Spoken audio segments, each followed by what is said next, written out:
I stood in the shadows outside the cafe, watching my wife laugh with another man.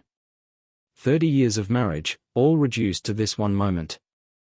Claire thought I was on a business trip, miles away, but I'd cancelled it the second her behavior started changing, a little too secretive, a little too distant. Tonight, I followed her, not out of jealousy but principle. The man across from her was younger, dressed like he belonged in a corporate brochure, exuding arrogance. Claire leaned in, her hand casually brushing his arm, laughing like she hadn't in years. I stood there, unseen, watching them flirt like teenagers for what felt like an eternity. Then, she kissed him. Not a peck. Not something you could excuse. It was deliberate. Intimate. There was no rage. No trembling hands. I felt cold, calculating, and detached. A weak man bursts in, screams, and loses control. A strong man waits, watches, and calculates. I raised my phone and took a series of pictures. Then I recorded a video, ensuring I captured every damning moment. When they left the cafe, I followed. They strolled hand in hand, oblivious to the world, laughing as if they had conquered it. Their destination? A cheap motel on the edge of town. How fitting. Claire, who always preached about standards, reduced to this.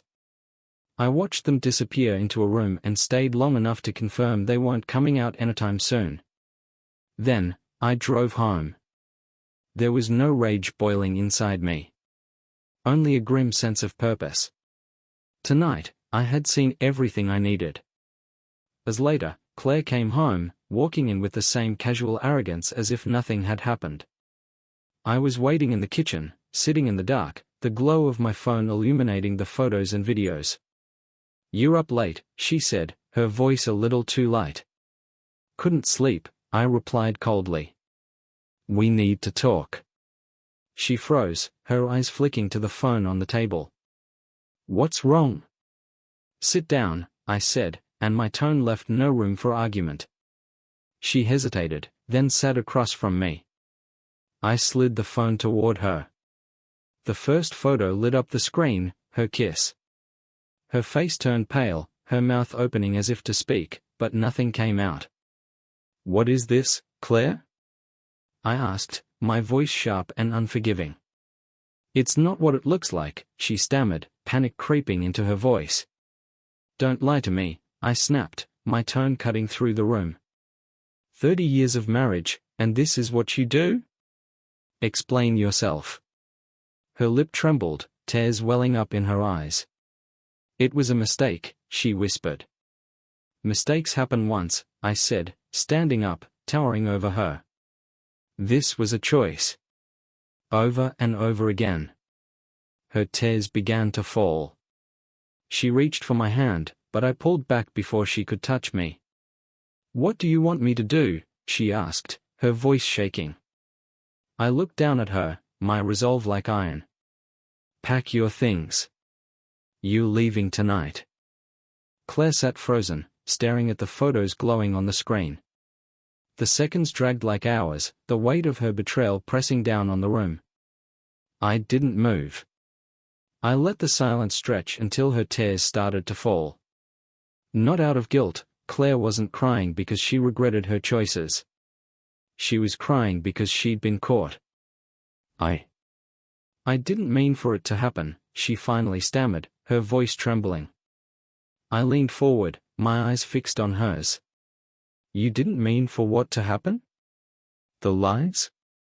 The deceit? Or walking into a motel with him like a common whore?" Her face twisted in shock. She had always known me as a patient man, calm and steady. But patience has limits, and mine had been obliterated the moment she touched that man. "I can explain," she whispered, her voice barely audible. "Don't," I snapped, slamming my fist on the table. She flinched, recoiling as if the very sound burned her. "You don't get to explain. You don't get to lie your way out of this. 30 years, Claire. 30 years I gave you stability, a home, loyalty. And you traded it all for what? Some nobody in a suit who'll throw you away when he's bored? She opened her mouth, but no sound came out. Her tears were falling faster now, dripping onto the table as she buried her face in her hands. Stop crying, I said coldly. Save your tears for someone who cares. They don't work on me anymore. For a moment, she looked up at me, desperation flickering in her eyes. John, please, we can fix this. We can go to therapy, talk to someone. I still love you. Love? I laughed, the sound bitter and sharp. Don't insult me. Love doesn't send you sneaking into motels. Love doesn't betray the man who gave you everything. What you feel isn't love. It's convenience. You wanted chaos, excitement. Congratulations, Claire, you found it. But you're about to learn what chaos really looks like. She sat there, trembling, as the weight of my words settled over her. What are you going to do? She asked, her voice barely above a whisper. I stood up, towering over her. You'll see. Without another word, I walked out of the room, leaving her sitting in the glow of the damning evidence. My hands didn't shake. My resolve didn't falter. I had already decided how this would end. As she packed her things that night, I started making calls. The first was to the bank. Joint accounts? Frozen. Credit cards? Cancelled. Every financial tie we shared, I severed within hours. Claire had no idea yet, but by morning, she would. The next call was to a friend of mine who worked in IT. I sent him the photos and the video, instructing him to scrub any metadata that could be traced back to me. By dawn, those files would be sent to her boss, her friends, even her family. I wanted everyone to see who Claire really was. When she finally left the house, dragging her suitcase behind her, she paused in the doorway. John, please. Don't do this. We can fix it. I looked at her, my expression cold and unyielding. Fix it with him. You made your choice. Now live with it. She hesitated, like she wanted to argue, but I stepped forward, slamming the door behind her without another word. That night, I didn't sleep. Not because of regret, I felt none. I stayed awake planning my next steps. Claire wasn't the only one who needed to face consequences. Her little fling, Ryan, was about to find out just how badly he had underestimated me. The next day, I drove to Ryan's office. It wasn't hard to find. Claire's texts had been specific enough to give me everything I needed. I waited outside in the parking lot until I saw him. He stepped out of his car, looking just as smug and self-assured as he had in the photos. I approached him with purpose, my footsteps heavy on the pavement. He looked up, startled, as I stopped in front of him. Can I help you? He asked, his tone laced with irritation. Ryan, I said, my voice calm but firm. You've been sleeping with my wife. His face froze, his confidence faltering for just a moment before he recovered. I don't know what you're talking about. I pulled out my phone, showing him the video. His face went pale as he watched himself, caught red-handed. Now, I said, pocketing the phone, you going to pay for that mistake. He stepped back, trying to put distance between us. Look, man, I didn't know she was married. It's not what you think. I grabbed him by the collar, slamming him against the side of his car. Don't lie to me, I growled, my voice low and menacing. You knew exactly what you were doing. And now, you're going to deal with the fallout. He stammered, his bravado crumbling under the weight of my grip. What do you want from me? I want you to disappear, I said, shoving him back. Quit your job. Leave this city. If I see your face again, you'll wish you never met her. He nodded quickly, his fear evident. Okay. I'll leave. Just don't hurt me. I stepped back, letting him go. consider this your only warning. As I drove away, I felt a grim satisfaction settle over me. This was just the beginning. Ryan might have escaped my wrath today, but his life was about to crumble. I had more planned for him, and for Claire. When Ryan staggered back to his car, his eyes wide with fear, I knew I'd only scratched the surface of what he deserved. My grip on his collar had left him shaken, but not broken. Not yet. This was just the first strike, and there was far more to come. I spent the next few hours laying the groundwork for my next move. Destroying Ryan wasn't just about scaring him, it was about dismantling everything he thought made him untouchable. If Claire wanted chaos, I'd give her chaos. But first, I had to make sure Ryan understood who he was dealing with. The first step was finding his vulnerabilities. A few calls to old friends in law enforcement were all it took to pull his public records. His recent divorce? Messy. His debts? Staggering. And then there was the scandal he'd barely managed to keep quiet at his last job, an inappropriate relationship with a subordinate that nearly got him fired. Almost poetic, wasn't it? A man who built his life on deceit, now facing someone who knew how to use it as a weapon. By the time I had a full dossier on Ryan, I felt the first stirrings of satisfaction. This wasn't just revenge, this was justice. That night, I set the next phase of my plan into motion. I crafted a series of anonymous emails. The first went to his current employer, outlining his previous misconduct with attached documentation from his last job. The second went to his landlord, informing them of Ryan's financial instability, complete with screenshots of his debts. The third was sent to his ex-wife. She'd been quiet about their divorce, but I suspected she had plenty of anger left over. A few strategically placed lines about Ryan's ongoing affair with my wife were all it took to light that fire. The fallout began almost immediately. The next morning, as I sipped my coffee, I saw the first notifications pop up on my phone. Ryan's company had suspended him pending an internal investigation. His landlord had started eviction proceedings for failure to disclose financial risks.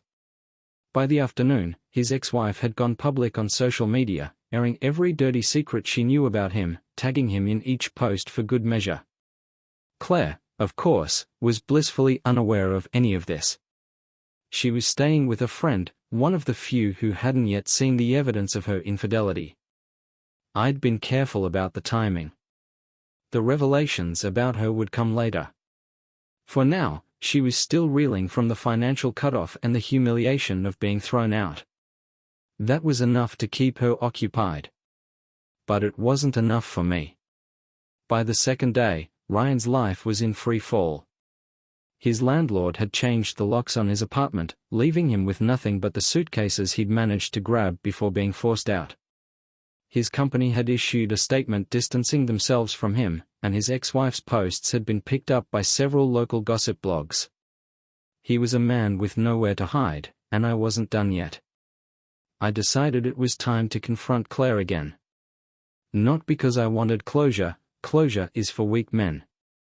I wanted her to see the destruction her choices had caused and to understand that I wasn't finished. I arranged to meet her at a neutral location, a small cafe far enough from any of our usual haunts to avoid drawing attention.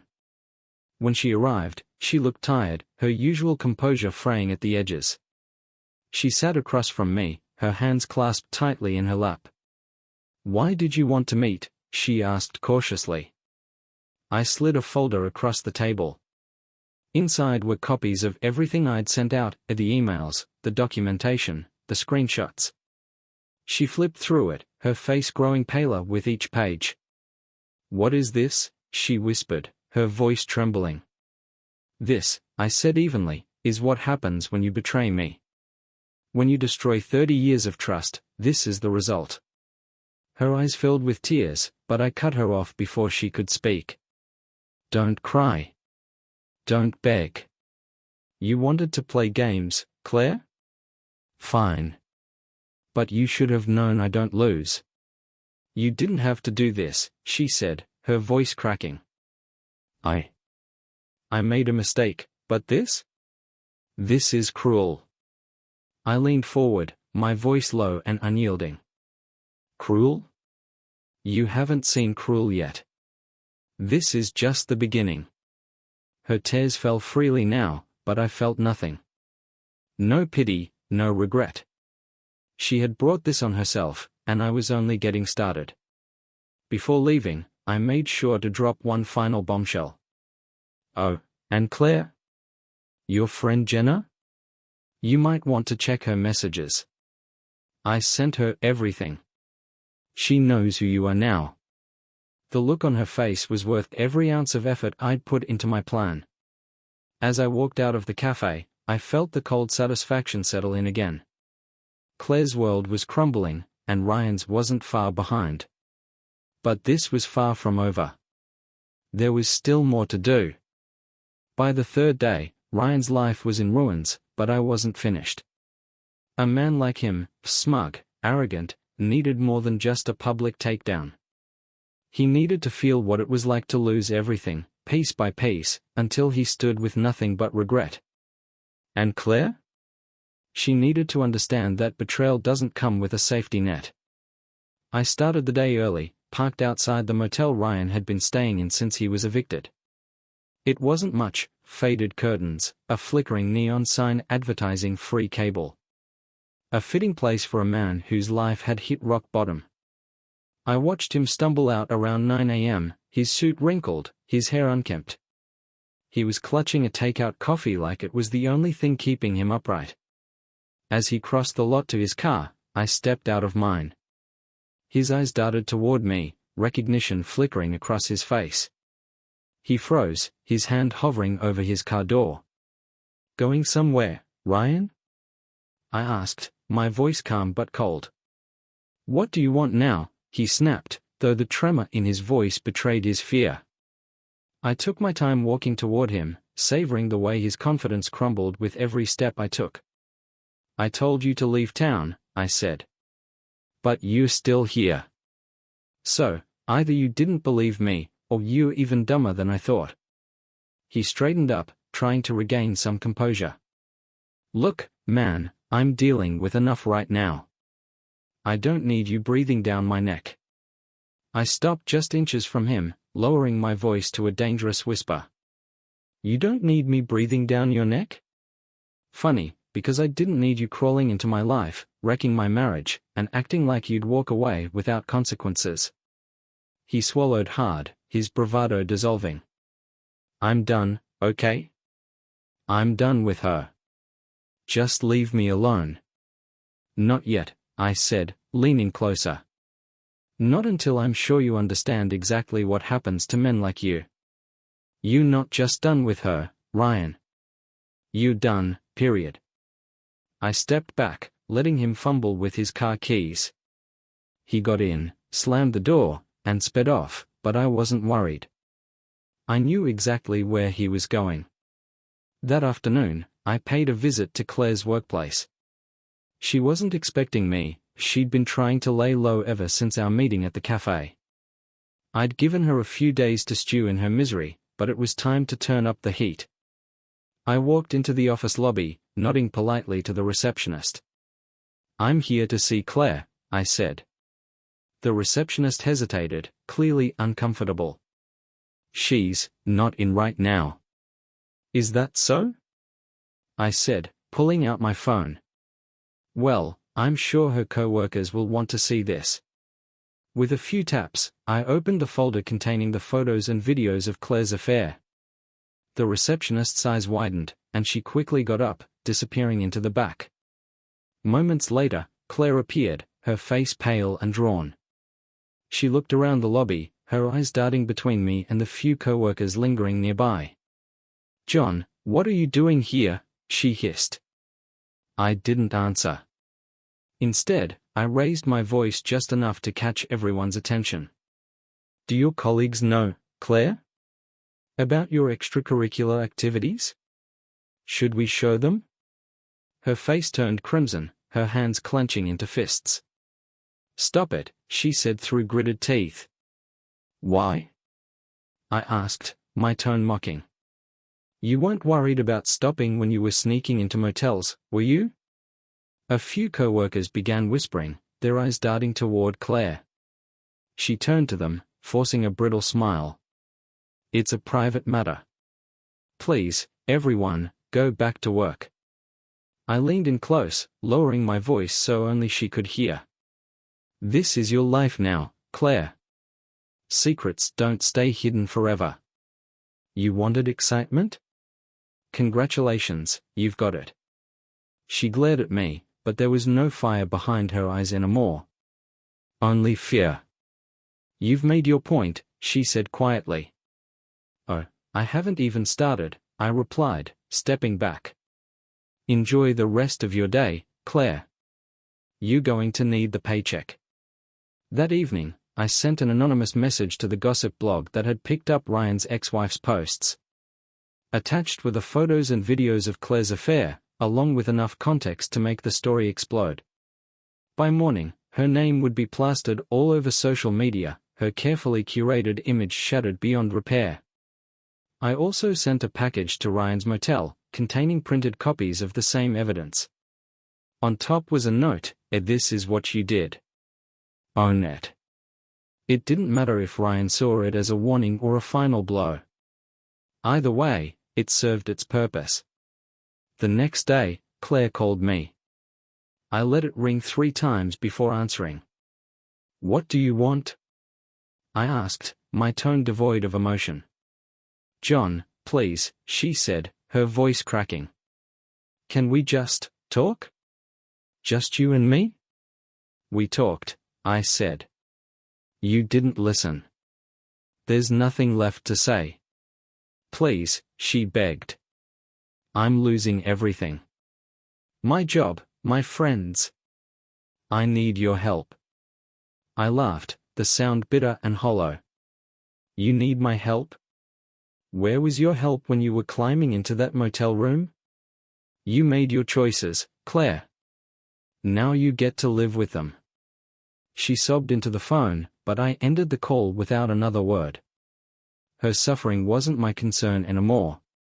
As I sat back, my mind already racing with ideas for the next phase, I felt nothing but satisfaction. This wasn't over, not by a long shot. The next morning, I woke up early, my thoughts already consumed with the next steps of my plan. Claire and Ryan had underestimated me, treating me like some naive fool. But that was their mistake, wasn't it? They didn't realize that when you betray a man who's spent his life building something, he won't just let it fall apart. He'll burn the ruins to the ground and make sure you choke on the ashes. By now, Ryan was a broken man, at least on the surface. His eviction, the social media fallout, and the destruction of his reputation had turned him into a ghost of the confident, arrogant guy I'd seen in those early photos. But ghosts can still linger, and I wanted him gone for good. I started the day by driving past the motel where he'd been staying. It was a pitiful sight, a cheap, dingy place with a broken neon sign flickering vacancy. His car was parked out front, the same luxury sedan that probably cost more than he could now afford. As I sat in my truck across the street, sipping my coffee, I watched him step outside. He looked like hell. His suit was rumpled, his tie missing, and his face was pale, almost sickly. I didn't move right away. I let him feel the false security of a quiet morning before I got out and walked toward him. Ryan, I called out, my voice even. He froze, his hand halfway to his car door. When he turned, his face went slack. What now? He muttered, trying to sound defiant but failing miserably. I stopped a few feet away, letting the silence sit between us like a heavy weight. You're still here, I said calmly, my eyes locking on his. Didn't I tell you to leave this town? I'm leaving, he snapped, though his voice shook. I just need time to get my affairs in order. Time? I took another step closer, my tone darkening. You think you're entitled to time after what you did? You destroyed my marriage, my home. And now you want to act like you're the victim? He opened his mouth to respond, but I cut him off. Let me make this clear, Ryan. If I see you again after today, I won't just ruin your reputation. I'll make sure you lose everything you've ever cared about. I leaned in closer, my voice dropping to a low, menacing whisper. Get out of my town. Now. He nodded, his breath coming in shallow, uneven gasps. Without another word, he climbed into his car and drove off, his tires squealing as he left the lot. I watched him go, my jaw tight. He might have been scared, but I wasn't done with him yet. That evening, I turned my focus back to Claire. She'd been trying to pick up the pieces of her shattered life, calling me incessantly, leaving messages I had no intention of answering. Her desperation was almost entertaining. But I wasn't ready to let her off the hook. I started by digging into her network of friends, the people she'd been relying on for sympathy and support since I kicked her out. One name stood out, Jenna, her closest confidant, the woman who'd given her a place to stay after I threw her out. Jenna was loyal, sure, but loyalty has its limits. I drafted an email and attached everything, photos, videos, screenshots. Then I sent it to Jenna with a single line, "This is who you're defending." It didn't take long for the fallout to begin. Claire called me just an hour later, her voice frantic and pleading. I let it go to voicemail, smirking as I imagined the scene unfolding on her end. Jenna would have confronted her by now, demanding answers, and Claire would have been left scrambling for excuses. By nightfall, Claire was sitting alone outside a diner, her suitcase at her feet. I drove past her once, just to see the pitiful sight, but I didn't stop. Not yet. Let her sit there a little longer, I thought. Let her feel the weight of everything collapsing around her. When I finally pulled into the lot, she looked up, her eyes red and swollen. "John," she said softly, standing as I approached. I didn't bother with pleasantries. "What do you want, Claire?" I asked, my voice cold and detached. She hesitated, her hands trembling. I just need to talk. Please. Just give me a chance." I crossed my arms, staring down at her. "You had your chance. You had 30 years of chances. And you threw it all away for some cheap thrill." Her lip quivered, tears streaming down her face. "I've lost everything," she whispered. "My job, my friends, even Jenna kicked me out. I don't have anywhere to go." "That's not my problem," I replied sharply. "You made your bed, Claire. Now lie in it." She broke down completely, sobbing into her hands. For a moment, I felt nothing but satisfaction. Then, as she looked up at me, her expression filled with desperation, I leaned in close. "You wanted excitement, didn't you? Something new, something different. Well, congratulations. You got it. But now you'll see what it really costs." Without another word, I turned and walked back to my truck, leaving her there, broken and alone. As I watched Claire crumble outside that diner, suitcase at her feet, it hit me, as she wasn't just broken. She was hollow. The woman who had strutted through life with confidence, the woman who had laughed in my face while lying to me, was now nothing but a shadow of herself. But my work wasn't done. A man who betrays his values doesn't stop halfway, and Claire hadn't even begun to pay for what she'd done. The next morning, I woke up with a single goal, to take away what little she had left. Not because I wanted revenge, I'd already had plenty of that, but because people like Claire needed to understand the cost of their actions. I spent hours combing through her digital footprint. Old friends, professional connections, the people she thought were too far removed to be affected. I wasn't interested in just cutting her off from her inner circle. I wanted to isolate her completely, to make sure no one would take her in, no one would sympathize with her sob story. It started with an email to her former boss. The man had always been a bit too fond of Claire, and I suspected their professional relationship had crossed boundaries long before Ryan showed up. I attached the same evidence I'd sent to others but added a twist. I fabricated a few emails between Claire and a fake third party, implying she'd been using her position at the company to embezzle funds. The brilliance of it was that it couldn't be traced back to me. Everything looked legitimate. By the afternoon, I saw the results. Her former boss had posted a vague but pointed statement on social media about ethics violations and the importance of integrity in the workplace. It didn't take long for people to connect the dots. Claire called me again, this time leaving a voicemail that was less pleading and more desperate. "John, I know you're behind this. Please, just stop. I'm begging you. I'll do anything, just tell me what you want." I didn't call her back. I didn't need to. The next phase of my plan was already in motion. Ryan was next. I'd let him stew for a few days, thinking he was safe, thinking the worst was behind him. That was the perfect time to strike. I reached out to one of my contacts in law enforcement, a guy I'd helped out years ago when his brother got into some trouble. I gave him just enough information to pique his interest, Ryan's financial dealings, his ties to Claire, the possibility that he'd been involved in something more sinister. It wasn't a lie, exactly, but it wasn't the full truth either. By the next morning, Ryan was pulled in for questioning. The police didn't have anything concrete, but they didn't need to. The rumors were enough to spook him, enough to make him start panicking. I made sure to be nearby when he left the station.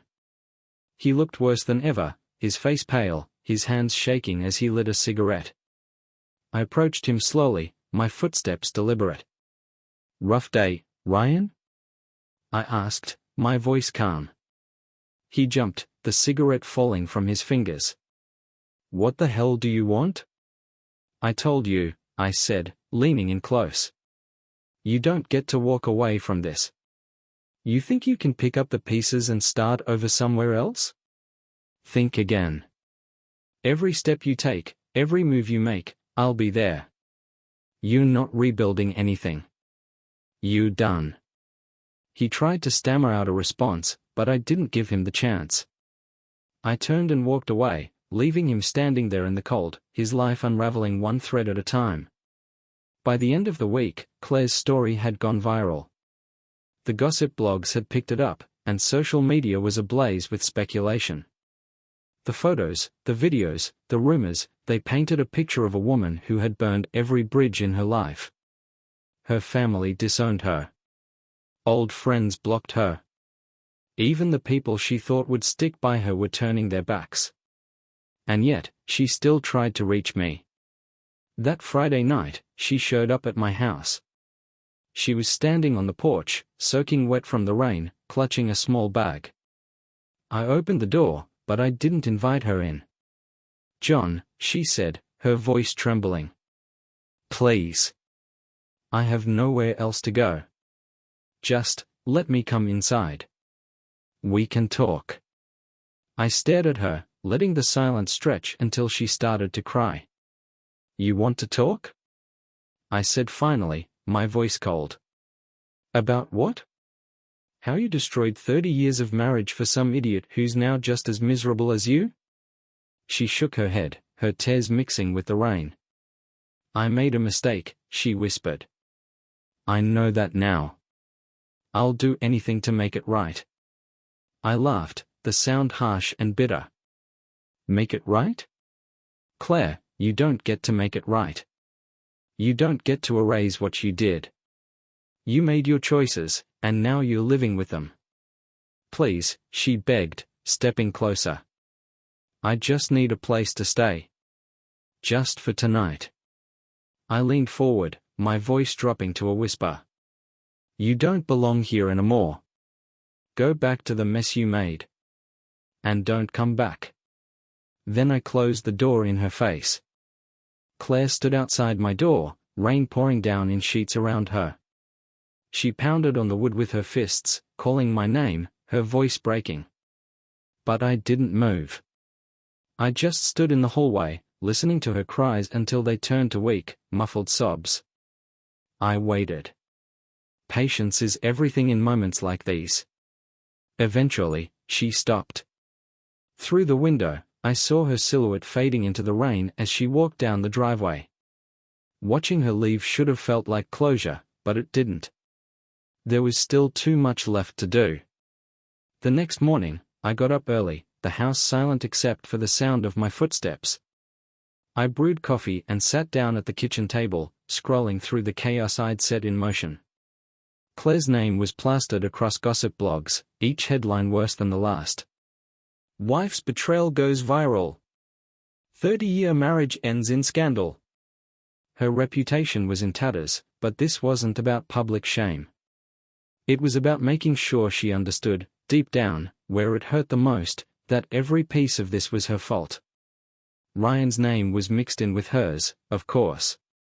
He wasn't getting off easy. His face was in every article, his sleazy grin frozen in candid photos I'd leaked. But Ryan wasn't the type to go quietly.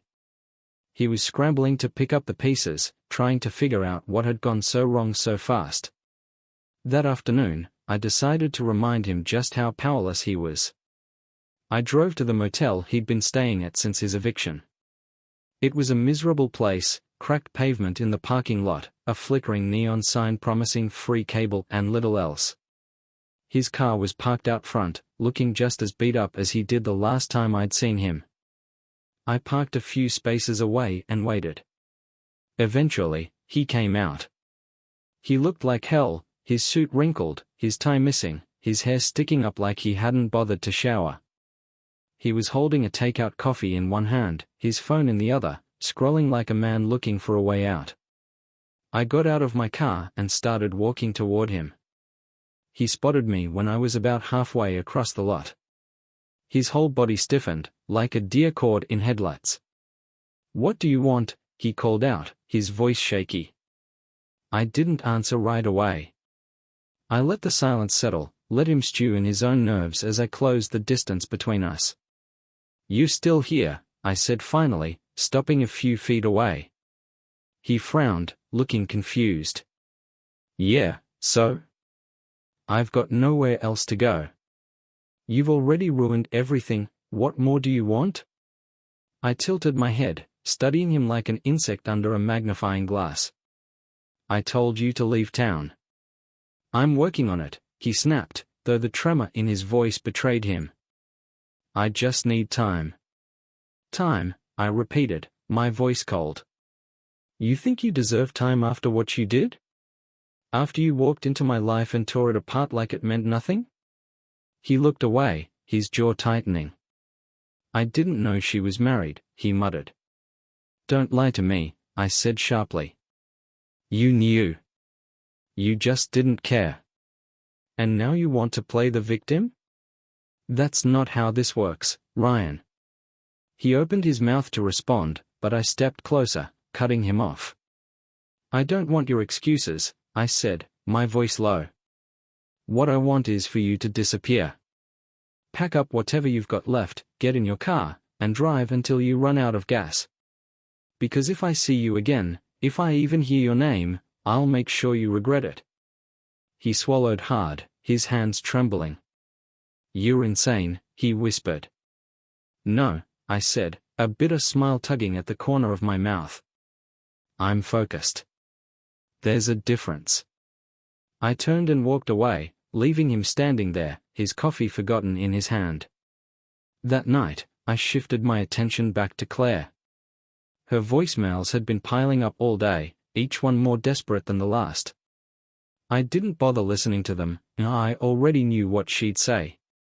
Pleas for forgiveness, empty promises, pathetic excuses. They were all the same. But I wasn't interested in what she had to say. I was interested in taking away the last scraps of her dignity. I spent hours combing through her connections, digging into the people who still hadn't turned their backs on her. There weren't many left, but there were a few. Old college friends, a cousin she'd always been close to, even her former yoga instructor. I crafted a message for each of them, attaching the evidence of her affair and a brief, damning note, "This is who you're defending."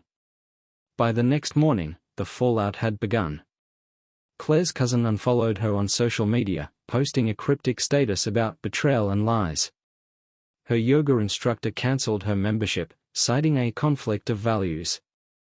Even her old friends were starting to distance themselves, their polite replies to her desperate comments growing shorter and colder. It wasn't long before she called me again. This time, I answered. "John," she said, her voice cracking. "Why are you doing this to me?" "Doing this to you?" I repeated, my voice dripping with mockery. "You did this to yourself, Claire. I'm just making sure everyone else knows who you really are." She started crying, but I didn't feel a thing. "You wanted to burn everything down," I said. "Now you get to live in the ashes." Then I hung up, tossing my phone onto the counter. The satisfaction didn't come immediately, but when it did, it was cold and absolute. I woke up early, the kind of early where the sky is just starting to shift from black to gray. The house was quiet, the kind of quiet that had settled in ever since Claire had walked out the door for the last time. But her absence wasn't a relief. It wasn't closure. It was a reminder that there was still work to be done. I got out of bed, moved through my usual routine, a shower, coffee, scanning the headlines on my phone. But today wasn't going to be a usual day. Today, I was going to finish what I'd started. By mid-morning, I was parked across the street from Ryan's motel. The place was a dump, barely standing, with cracked windows and a neon sign that flickered vacancy even during daylight hours. His car was in the lot, parked crookedly like he didn't even care anymore. That told me a lot. It told me he was unraveling. Perfect. I waited, watching the door to his room. The curtains were drawn, but every now and then I'd catch movement, a shadow crossing in front of the window, the faint flicker of a TV. He wasn't going anywhere, and that was fine by me. Eventually, he stepped outside, blinking against the sun like a man who hadn't seen daylight in days. He looked like hell, his shirt wrinkled, his hair uncombed, his face pale and drawn. He carried a paper cup of coffee, the kind you get from a vending machine, and fumbled with his car keys as if he'd already given up. I got out of my truck, shutting the door with enough force to make him look up. His reaction was almost comical, a mix of fear and annoyance, like a trapped animal. "You again?" he called out, his voice shaking just enough to betray his bravado. "What do you want now?" I didn't answer right away. I just walked toward him, slowly, deliberately, watching as his confidence drained with each step I took. "You still here?" I said, my tone calm but pointed. "I thought I made myself clear the last time we talked." He squared his shoulders, trying to look defiant. "I'm working on it, all right? It's not like I can just pack up and disappear overnight." I stopped a few feet away, tilting my head as I studied him. "You had time, Ryan. Days, in fact. But you still here, still clinging to whatever scraps you think you have left. That tells me you're either too stupid to listen, or you think I'm bluffing." He clenched his jaw, his hand tightening around his coffee cup. "I'm not scared of you," he said, but the tremor in his voice told a different story. I stepped closer, my voice dropping to a dangerous whisper. "You should be. Because this isn't just about ruining your reputation. It's about making sure you have nothing left, not a job, not a home, not a single person willing to give you the time of day. And trust me, Ryan, I'm just getting started." For a moment, he said nothing. Then he threw his coffee on the ground, the cup splattering across the pavement as he took a step back. "You're insane," he muttered, shaking his head. "Maybe," I said with a cold smile. "But at least I'm not a liar. At least I didn't crawl into someone else's marriage and tear it apart just because I could." He didn't respond. He just got into his car, slamming the door hard enough to rattle the window. I stepped back, watching as he peeled out of the lot, his tires screeching against the pavement. That evening, I turned my focus back to Claire. Her voicemails had been piling up all day, each one more desperate than the last. She'd stopped trying to sound angry or self-righteous. Now, it was all pleading, all tears and regret. But I didn't answer. I didn't need to. Instead, I spent the next few hours digging deeper into her network, friends, family, old colleagues. There weren't many people left who hadn't turned their backs on her, but there were a few holdouts. I decided to fix that. I started with her brother. He'd been quiet through all of this, likely trying to stay out of the crossfire. But silence wasn't neutrality. It was complicity. I sent him an email, attaching everything, photos, videos, screenshots. I didn't write much, just a single line, "You should know the truth." Within an hour, he posted a scathing message on social media, condemning Claire for her actions and making it clear that their family wanted nothing to do with her. Next, I moved on to her old colleagues. Claire had once been respected in her field, but respect is fragile. I sent the same evidence to her former co-workers, framing it as a cautionary tale about trust and integrity. The fallout was swift. By the end of the night, Claire's professional network was in tatters, her name synonymous with scandal. Around midnight, my phone buzzed with a text. It was from Claire. "John, please. I don't know what you want from me. Just tell me how to fix this." I stared at the message for a long time before typing my response. "You can't." I hit send and set the phone down, leaning back in my chair. For the first time in weeks, I felt a flicker of something close to peace. The next morning started with another voicemail from Claire. Her voice, cracked and raw, stumbled through pleas that were almost incoherent. She begged for forgiveness, begged for a chance to explain herself. I didn't bother listening to the whole thing. The same words, the same pathetic desperation, over and over. Her words didn't matter. Her suffering wasn't the point. This wasn't about redemption, it was about justice. Claire and Ryan had stolen 30 years of my life, and now it was my turn to take everything they had left. Ryan was first on my list. I hadn't heard from him since our last encounter, but I wasn't naive enough to think he was done. Men like him don't give up, they just hide until they think the storm has passed. I started with his finances. I'd already done some digging into his accounts, and it didn't take much to find the cracks. Debts he hadn't disclosed. A series of shady transactions that didn't quite add up. It was enough to get the attention of someone with authority, someone who could make his life even worse. I reached out to an old friend of mine, a forensic accountant with a knack for exposing fraud. I didn't have to ask twice. Within hours, he'd flagged several discrepancies in Ryan's records and forwarded them to the right people. The fallout wouldn't be immediate, but it would come. While I waited, I turned my attention back to Claire. She thought she'd reached rock bottom, but she had no idea how much further she could fall. Her last remaining ally was a woman named Susan, an old college friend who'd managed to avoid the drama so far. She'd kept her distance, but I knew she was still in contact with Claire, still offering her support in quiet, subtle ways. That was about to end. I tracked Susan down easily enough. Her social media was a goldmine of information, where she worked, where she lived, even where she liked to grab coffee on Saturday mornings. I crafted a message just for her, attaching the same evidence I'd sent to everyone else. But this time, I added a personal note. Do you really know the person you're defending?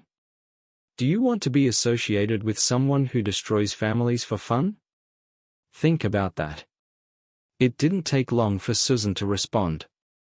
Her reply was short but clear, I'm done with her. Another bridge burned. By mid-afternoon, I'd received word from my accountant friend. The authorities had taken the bait. Ryan was officially under investigation for financial misconduct, and it wouldn't be long before his accounts were frozen. I imagined him sitting in that dingy motel room, staring at his phone in disbelief as his life crumbled around him. But I wasn't done yet.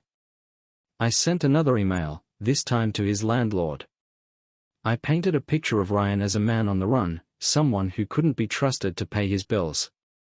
I attached fake references, all of them carefully crafted to look real, all of them damning. The response came within hours. Ryan was being evicted, again. That evening, I drove past Claire's last known location. She was staying at a friend's house, a woman named Carol who lived in a quiet suburban neighborhood. The lights were on, and through the window, I could see Claire sitting at the kitchen table, her head in her hands. I didn't stop. I didn't need to. I knew it wouldn't be long before Carol turned her out too. People like Claire were like poison. Once the truth about them came out, even their closest allies couldn't stand to be near them. As I drove away, my phone buzzed with another message. It was from Claire. "John, I know you hate me, but please, just talk to me. I need to understand why you're doing this." I stared at the screen for a long time before typing my reply. "You already know why." The next morning, I checked the headlines. Ryan's financial troubles had made the news, and the comments section was ruthless. People speculated about how he'd gotten himself into such a mess, about whether he'd ever recover. They didn't know the half of it. Claire's name was still trending too, tied to every story about the affair, every post about betrayal. She was a public pariah, her once perfect image shattered beyond repair. I sat back, letting the satisfaction wash over me. It wasn't about revenge anymore. It was about balance. They tipped the scales with their lies and deceit, and I was simply evening things out. But as I scrolled through the comments, one caught my eye. What kind of person spends this much time destroying someone else's life? Sounds like they're just as bad. I stared at the words for a long time, the weight of them settling in my chest. It was a stupid comment, just another anonymous opinion in a sea of noise. But it stuck with me. Was I becoming like them? Was I crossing a line I couldn't come back from? No. I closed the laptop and stood up, my jaw set. This wasn't about being good or bad. It was about justice. And I wasn't finished yet. The next morning felt different. The air in the house was heavier, the silence more oppressive. Everything I'd done up until now had been calculated, precise, a series of moves in a game where the stakes couldn't be higher. But today, I wasn't just playing to win. I was playing to end it. Ryan and Claire thought they had endured the worst, but they were wrong. This was the part where the ground beneath them would give way entirely. By mid-morning, I received an update from my contact in law enforcement. The investigation into Ryan's finances had escalated. Subpoenas were being prepared, his accounts frozen, and his name flagged in databases that would haunt him for years to come. But I wasn't satisfied with bureaucracy. I wanted something immediate, something that would leave no room for him to wiggle out. I drove to his motel again, parking in the same spot as before. His car was gone, but the desk clerk, a tired-looking woman with circles under her eyes, confirmed he'd be back soon. I handed her a crisp $100 bill and asked her to call me when he returned. She didn't hesitate. An hour later, my phone buzzed. "He's here," she said simply. I was there in minutes. Ryan's car was parked crookedly in the lot again, and I could see him through the window of his room, pacing back and forth, talking animatedly on his phone. I knocked once, hard, the sound echoing through the thin walls of the motel. The pacing stopped. I could see his silhouette freeze, then slowly approach the door. When he opened it, his expression turned from confusion to dread in seconds. "What the hell do you want?" he asked, his voice trembling despite his attempt at bravado. "Time to finish this," I said, stepping into the room without waiting for an invitation. He stumbled back, his phone slipping from his hand onto the bed. "You've already destroyed me," he yelled. "What more do you want?" I closed the door behind me, locking it with a soft click. "You destroyed yourself, Ryan." I just sped up the process. He backed away, his hands raised defensively. "Look, I'm sorry, okay? I didn't mean for any of this to happen." "You didn't mean for it to happen?" I repeated, my voice sharp. "You didn't mean to crawl into my marriage? You didn't mean to humiliate me, to rip apart 30 years of my life?" He didn't respond. He just stood there, trembling, his face pale. "You don't get to walk away from this," I said, stepping closer. "You don't get to start over somewhere else and pretend this never happened. Everywhere you go, people will know who you are, what you've done. You'll never escape it." "I'll leave," he blurted out, his voice cracking. "I'll go as far as you want. Just let me go." I stared at him for a long moment, letting the weight of my silence crush whatever hope he had left. Then, I picked up his phone from the bed and scrolled through his recent calls. "Who were you talking to?" I asked, my tone cold. He didn't answer. "Who were you talking to, Ryan?"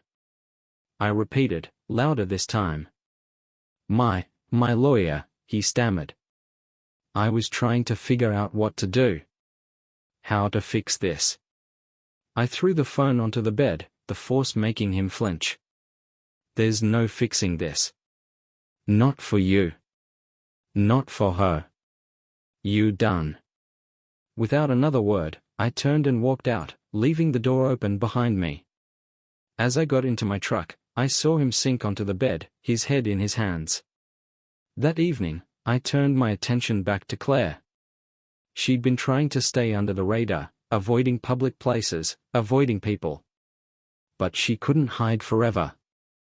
I sent one final message to her entire network, friends, family, colleagues. It was a video, a compilation of every piece of evidence I had. The photos of her and Ryan, the messages, the voicemail recordings of her sobbing and begging. I added a voiceover, calm and measured, explaining exactly what she'd done and why she deserved every consequence she was facing. It wasn't just about exposing her anymore. It was about ensuring there was no path back for her. No redemption arc. Within hours, the fallout began. Her family publicly disowned her. The last few friends who'd stuck by her side cut ties completely.